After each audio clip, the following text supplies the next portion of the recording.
அனைவருக்கும் வணக்கம். துலாம் ராசினியர்களுக்கு நிகழ்ந்து கொண்டிருக்கும் ஏப்ரல் மாதம் 23ஆம் தேதி கள்ளழகர் வைகை ஆற்றில் இறங்கும் வைபவம் மிக விமர்சையாக கொண்டாடப்பட இருக்குதுங்க. அப்படிப்பட்ட இன்றைய நாள்ல உங்களுடைய ராசிக்கு கிரகங்களுடைய சஞ்சார நிலைகள் என்ன என்று பார்க்கும்போது, உங்களுடைய ராசிக்கு 7ஆம் இடத்தில் சூரியன், குரு ஆகிய 2 கிரகங்கள் இணைந்து சஞ்சரிக்கிறாங்க. அவற்றில் சூரியன் உச்சபலம் பெற்று சஞ்சரிப்பதால் உங்களுக்கு அரசாங்க ரீதியான முன்னேற்றங்கள், அவற்றில் காரியங்கள்ல வெற்றி கிடைக்கக்கூடிய நாளா அமைஞ்சிருக்குதுங்க. அது மட்டும் இல்லாம கேதுவை பொறுத்த வரைக்கும் உங்களுடைய ராசிக்கு பிரயஸ்தானமான 12ஆம் இடத்தில் சஞ்சரிப்பது ஒரு சில முன்னேற்றங்களையும் ஆன்மீக ரீதியான பயணத்தையும் உறுதி செய்யுதுங்க. உங்களுடைய ராசிக்கு 6ஆம் இடத்தில் சுக்கிரன், செவ்வாய், ராகு, புதன் நீச்ச நிலையில் சஞ்சரிக்கிறாங்க. இதனால் மாணவ மாணவிகளுக்கு படிப்பில் நல்ல ஒரு முன்னேற்றமும், வீடு, வாகனம் அல்லது நிலம் வாங்குவதற்கான முயற்சிகள்ல வெற்றி கிடைக்க இருக்குதுங்க. சனி பகவானை பொறுத்த வரைக்கும் உங்களுடைய ராசிக்கு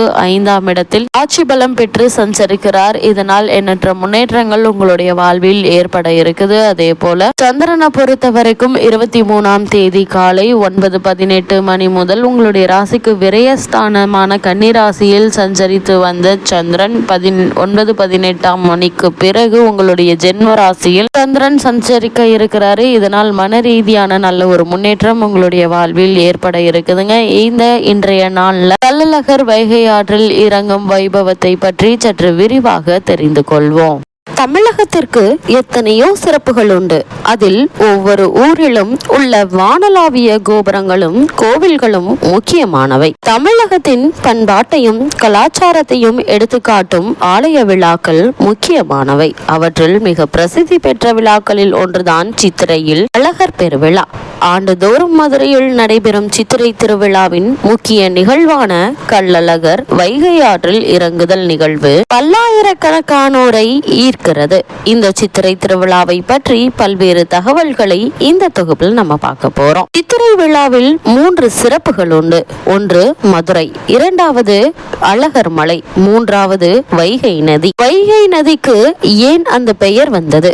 மீனாட்சி அம்மனின் திருமணத்திற்கு வந்த குண்டோதரன் என்ற அசுரன் தாகத்தால் சிவனை வேண்டினான். அப்போது சிவபெருமான் வைகை என்று குண்டோதரனுக்கு உத்தரவிட வைகை பிறந்ததாக புராணங்கள் சொல்கின்றன. தமிழகத்திலேயே உற்பத்தியாகி இங்கேயே கடல் சேர்கிற வைகை ஆற்றின் நீளம் 258 கிலோமீட்டர் ஆகும். இந்த தமிழகத்தின் 4வது பெரிய ஆறு ஆகும். மேற்கு தொடர்ச்சி மலைதான் வைகை உற்பத்தியாகிற இடம்.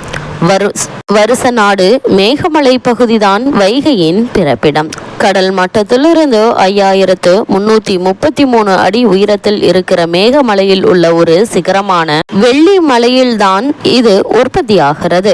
சுருளியாறு, தேனியாறு, வட்டாறு, வராக நதி, மஞ்சளாறு, நாகலாறு, மருத நதி, சிறுமலையாறு, சாத்தையாறு முதலியவை வைகையின் துணை ஆறுகளாகும். பழனி மலையில் உற்பத்தியாகும் வராக நதி கொடைக்கானல் மலையிலிருந்து வரும் பாமநாட்டுடன் வெள்ளி அருவி உள்ளாறு இணைந்து தேனிக்கு கீழே குன்னூருக்கு தெற்கில் வைகையுடன் கலக்கிறது. பின்னர் முல்லையாறாக பயணிக்கிறது.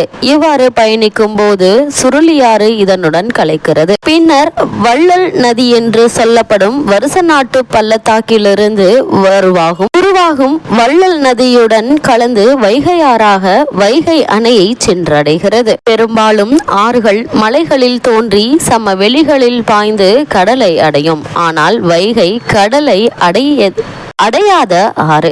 அது ஏன் கடலை அடையவில்லை என்பதற்கு கவிஞர் ஒரு கற்பனையான காரணத்தை பாட்டாக கூறினார். பெருந்தொகை என்னும் நூலில் இடம்பெற்றுள்ள அப்பாடல், நாரி இடப்பார்க்கு நஞ்சளித்த பாவி என்ற வாரி இடம் போகாத வைகையே நதி பெண், கடல் ஆண், தேவர்கள் கடலை கடைந்தார்கள். அப்போது ஆழகால நஞ்சு வந்தது. கடலில் வந்த அந்த நஞ்சை சிவபெருமான் ஏற்றுக்கொண்டார். வைகை நினைத்ததாம், ஏன் கடலே எங்கள் அன்னை மீனாட்சியின் நாயகனுக்கு நஞ்சை கொடுத்த உன்னை சேர என் மனம் ஒப்பவில்லை. எனவே உன்னை அடைய மாட்டேன். மீனாட்சியின் நாயகனுக்கு நஞ்சு கொடுத்த கடலை அடைதல் பாவம் என்பதால் வைகை கடலை அடைவதில்லையாம். மதுரைக்கு எத்தனை பெயர்கள்? மல்லிகை நகரம், கூடல் நகர், மதுரையம்பதி, கிழக்கின் ஏதஸ், நான்மாடக்கூடல், மீனாட்சி பட்டணம், ஆலவாய், கடம்பவனம், அங்கன் முதூர், தூங்கா நகரம், கோயில் நகரம், பூலோக கைலாயம் என பல பெயர்கள் உண்டு. சித்திரை வீதி, மாசி வீதி, ஆவணி வீதி என தமிழ் மாதங்களின் பெயர்களிலேயே திருப்பெயர்களும் அமைந்திருக்கும் சிறப்பு மதுரைக்கே உரியது. மாடக்குளம், ஆத்திக்குளம், கரிசல் குளம் என நீர்நிலைகளின் பெயர்களேயே கிராமங்களுக்கு பெயரை வைத்து நீருக்கு மரியாதை செய்யும் வழக்கமும் அதிகம். மதுரை என்றாலே விழாக்களின் நகரம் என்று சொல்வார்கள். வருடம் முழுக்க ஏதேனும் ஒரு விழா நடந்து கொண்டே இருக்கும். அப்படி நடக்கின்ற விழாக்களில் மிக முக்கியமான விழா மதுரை மீனாட்சி அம்மன் கோவில் விழா மற்றும் அழகர் வைகை ஆற்றில் இறங்கும் விழா. அழகர் ஆற்றில் இறங்குவதை காண்பதற்கு உலகெங்கும் இருந்து லட்சக்கணக்கான மக்கள் கூடுவார்கள். ஆற்றை பார்த்தாயா, எம் அழகரை பார்த்தாயா என்கின்ற கூற்று இந்த விழாவின் சிறப்பை எடுத்துரைக்கும். மதுரை என்றாலே மீனாட்சி பெயரும் அழகர் பெயரும் பிரசித்தம். மேலூர் அழகர் கோயில் பக்கம் வீட்டில் ஒரு அழகர் இருப்பார். மதுரை மற்றும் சுற்றிலுள்ள ஊர்களில் இருந்து குடும்பத்துடன் சித்திரை விழாவுக்கு புறப்பட்டு வந்து சேருவார்கள். வைகை ஆற்றில் அழகர் இறங்கும் திருவிழாவில் அழகருக்கு 1000 பாட்டு இருந்தாலும் வாராறு வாராறு அழகர் வாராறு பாட்டுதான் ஊரில் எந்த பக்கம் திரும்பினாலும் கேட்கும். மதுரையின் சிறப்பையும் வைகையின் சிறப்பையும் பார்த்த நாம் மதுரைக்கு வந்து சித்திரை முழு நிலா நாளில் ஆற்றில் இறங்கும் அழகரின் சிறப்பையும் அவர் நின்று அருள் புரியும் அழகர் மலையின் சிறப்பையும் அறிய வேண்டும். அழகர் கோவில் 108 வைணவ திருத்தலங்களில் ஒன்று. இதற்கு வைணவத்தில் திருமலஞ்சேரி, திருமாலிருஞ்சோலை என்கின்ற திருநாமம் உண்டு. சோலைமலை, திருமாலிருஞ்சோலை, மாலிருங்குன்றம், சோலைமலை, குளமலை, குளிர்மலை, தென் திருப்பதி, உத்தியான சைலம், இருங்குன்றம், வனகிரி, விருஷபாத்ரி அல்லது இடபகிரி முதலிய பல பெயர்கள் உண்டு. இது கிழக்கு மேற்காக 18 கிலோமீட்டர் நீளமும் 320 மீட்டர் உயரமும் உடையது. அதிலிருந்து பல சிறிய மலைகள் நாலா பக்கமும் பிரிந்து போகின்றன. மதுரையை சுற்றி 3 அழகர்கள் இருக்கிறார்கள். ஒன்று மாலிருஞ்சோலை அழகர், இன்னொருவர் திருமோகூர் அழகர், மூன்றாவது மதுரையிலேயே இருக்கக்கூடிய கூடல் அழகர். திருமாலிருஞ்சோலை அழகருக்கு கள்ளழகர் என்று பெயர். கருவறையில் பெருமாள் ஸ்ரீ பரமசுவாமி எனப்படுகிறார். எல்லா நீர்நிலைகளுக்கும் ஒரு உற்பத்தி இடம் உண்டு. ஆனால் சிலம்பாரி எங்கே உற்பத்தி ஆகிறது என்பதை கண்டுபிடிக்க முடியவில்லை. திருமாலிருஞ்சோலையில் ஆயிரக்கணக்கான தீர்த்தங்கள் இருந்தாலும் அழகர் நீராட்டம் காண நுபுரங்கங்கை தீர்த்தம் தான் வேண்டும். கற்கண்டு போன்ற சுவையுடன் இருக்கக்கூடிய இந்த தீர்த்தம் தவிர வேறு தீர்த்தத்தால் அழகருக்கு திருமஞ்சனம் செய்தால் அவருடைய மேனி கருத்து விடுகிறது. சகல நோய்களையும் தீர்க்கக்கூடிய அற்புதமான மூலிகை தீர்த்தம் இது. பகவானுடைய திருவடியில் இருந்து தோன்றி நம்முடைய உடல் அழுக்கை மட்டும் அல்லாது மன அழுக்கையும் அகற்றுவதால் புண்ணிய ஸ்ருதி என்றும் பாவநாசினி என்றும் சொல்வார்கள். ஐப்பசி துவாதசியில் இங்கு நீராடி அழகரை தரிசிப்பது பெரும் புண்ணியம். திருக்கல்யாண மண்டபத்தில் நரசிம்மர் அவதாரம், கிருஷ்ணன், கருடன், மன்மதன், ரதி, திருவிக்கிரமன் அவதாரம், லட்சுமி வராகமூர்த்தி ஆகிய பெயர்களை கொண்ட கற்றூன்களில் உள்ள சிற்பங்கள் நாயக்கர் கால சிறப்பு படைப்புகளாகும். வசந்த மண்டபத்தில் ராமாயணம் மற்றும் மகாபாரத நிகழ்ச்சிகளை சித்தரிக்கும் அழகிய ஓவியங்கள் உள்ளன. கோயிலில் காவல் தெய்வம் 18ஆம் படி கருப்பசாமி. சன்னதியில் உள்ள கோபுரம் சிற்ப வேலைப்பாடுகள் மிக்கது.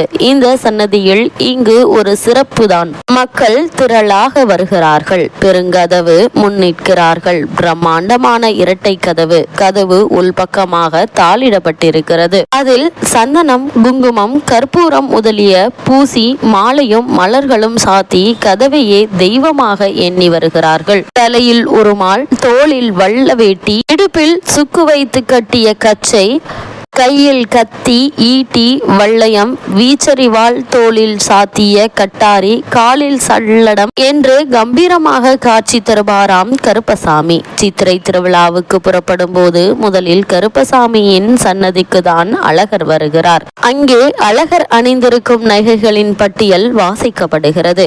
திருவிழா கண்டு திரும்பி கோவிலுக்குள் செல்லும் முன்பு கொண்டு சென்ற நகைகள் எல்லாம் திரும்ப பத்திரமாக கொண்டு வந்து விட்டதா என்று கருப்பசாமி கருப்பசாமியிடம் காட்டி செல்ல வேண்டும். அழகருக்கு அபிஷேகம் செய்ய கொண்டு வரப்படும் தீர்த்தத்தை கூட கருப்பசாமியிடம் காட்டிவிட்டு தான் எடுத்து செல்வது வழக்கம். அதுவும் இந்த வருடம் நிகழக்கூடிய இந்த கள்ளழகர் ஆற்றில் இறங்கும் வைபவத்தில் அழகர் என்ன பட்டுடுத்த போகிறார் என்பது எல்லோருடைய எதிர்பார்ப்பாகவும் இருக்கிறது. அழகர் ஆற்றில் இறங்கும் போது என்ன வண்ணத்தில் பட்டு உடுத்துவார் என்ற எதிர்பார்ப்பு மக்களிடம் உண்டு. முதல் நாள் அர்ச்சகர் கனவில் இன்ன வண்ண பட்டு என்று சொல்லி அர்ச்சகர் அந்த வண்ணம் சாற்றுவார் என்று சொல்கிறார்கள். இன்னொரு விதமாக அழகரின் பட்டு தேர்ந்தெடுக்கப்படுகிறது. அழகருக்கான ஆடைகள், அலங்கார பொருட்கள் அனைத்தும் ஒரு பெரிய மரப்பெட்டியில் இருக்கும். இந்த பெட்டிக்குள் சிவப்பு, வெள்ளை, பச்சை, மஞ்சள், ஊதா என பல வண்ணங்களில் பட்டுப்புடவைகள் இருக்கும். கோவிலின் தலைமை பட்டர் அந்த பெட்டிக்குள் கைவிட்டு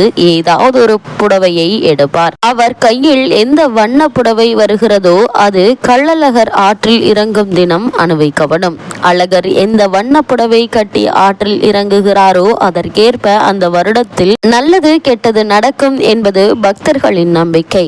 பச்சை பட்டு கட்டி வந்தால் நாடு செழிப்பாக இருக்கும். சிவப்பு பட்டு கட்டி வந்தால் அந்த வருடம் போதிய விளைச்சல் இருக்காது, நாட்டில் அமைதியும் இருக்காது. வெள்ளை மற்றும் ஊதா பட்டு கட்டி வந்தால் நாடு இடைப்பட்ட நிலையில் இருக்கும். மஞ்சள் பட்டு கட்டி வந்தால் அந்த வருடத்தில் மங்களகர நிகழ்வுகள் நடக்கும். இப்படி நம்பிக்கை இருப்பதால் ஆற்றில் இறங்க வரும்போது அழகர் என்ன நிறத்தில் பட்டுடுத்தி வரப்போகிறாரோ என பக்தர்கள் எதிர்பார்த்து கொண்டிருப்பார்கள். மதுரை ஆற்றில் கள்ளழகர் விழா காண்பது போலவே மானாமதுரையில் சுந்தரவர்தரும் பரமக்குடியில் ஸ்ரீ சுந்தரராஜ பெருமாள் ஆற்றில் இறங்குகிறார்கள்.